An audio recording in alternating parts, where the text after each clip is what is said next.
May ipapakita akong video sa inyo kung sino ang nag-utos ng pag-transfer ng 89 na bilyon PhilHealth Fund.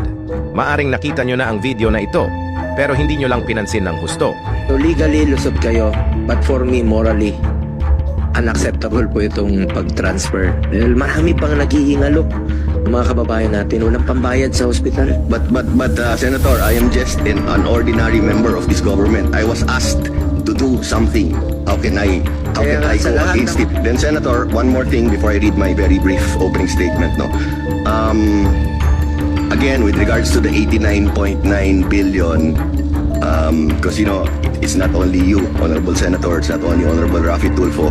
Everyone is texting me, calling me, saying, "Ba't di mo inisip yung health concerns ng mga tao? Pera ng health yan, bakit mo ginagawa yan?" Again, I want to reiterate to this honorable committee and to everyone here in this room, no, I received a directive, no, which emanated from a cabinet meeting led by President Marcos, asking me to remit the 89.9 billion. The President Marcos asking me to remit the 89.9 billion.